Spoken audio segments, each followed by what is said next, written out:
The report is called Giving Victims a Voice. In fact, they have shouted. It's the figures that reveal the depths of depravity that Jimmy Savile stooped to during his 54 years of abuse.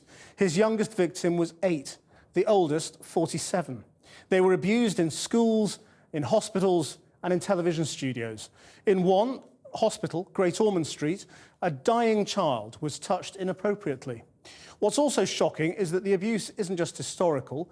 The allegations also cover incidents in 2006 and 2009, as Porrick O'Brien reports. Just when you thought the scandal surrounding Jimmy Savile couldn't become any more depraved, it does. Just when you thought it was confined to some sordid corner of the 70s, you find out it wasn't. And welcome to the very last Top of the Pops. It turns out he groped a child during this, the final episode of Top of the Pops, just 6 years ago. They're going to carry the Top of the Pops banner. Details are sketchy and the BBC can't comment. One of over 30 offences committed on BBC premises. Here are some other figures from today's report. The youngest child abused by Savile was 8. Offences occurred in 14 different schools. He would access schools through the vehicle of the Jim Will Fix It programme, and it's that cult of celebrity that he exploited to get himself into the positions where he could abuse. So he was responding to children's letters. That's how he got into these schools. Yes, but that's what the victims have been telling us. 214 crimes were recorded across 28 police forces. Offences occurred in 13 hospitals, including a hospice. Here we have a very special, unique unit, patient in bed. And for every figure, a very personal trauma. For every figure, someone asking why. Caroline Moore was molested by Savile at Stoke Mandeville Hospital when she was 13.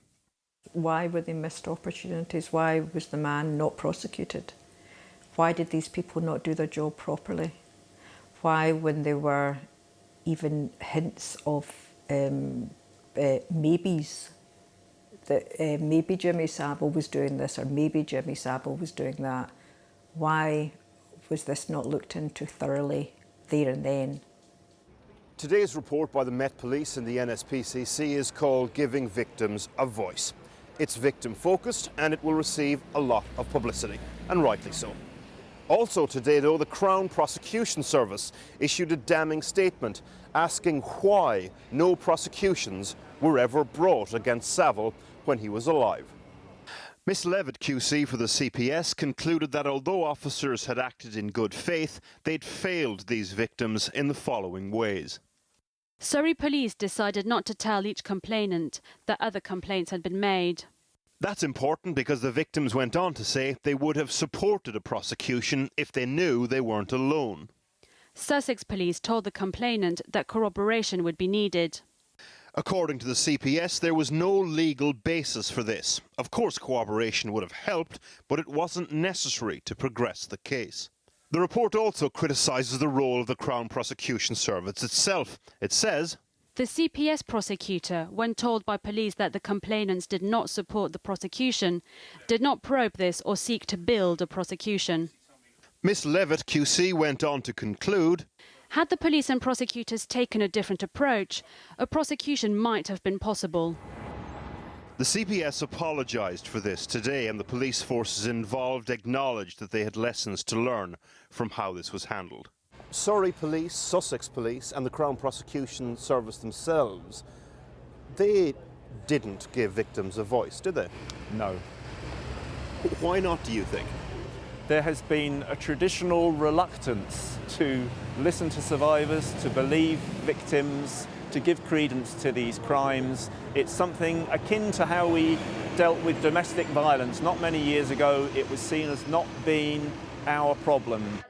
According to today's report, this story is about more than institutions that fail. It's also about a broader cultural failure. A failure to see past the celebrity who ended up fooling us all. I think that's the big question for British society. How did he get away with it? 6 decades of abuse, and there are numerous examples from across the country and indeed within his own family of where children spoke out, tried to tell people in authority about what happened. But I think we were all taken in. You could say he groomed a nation.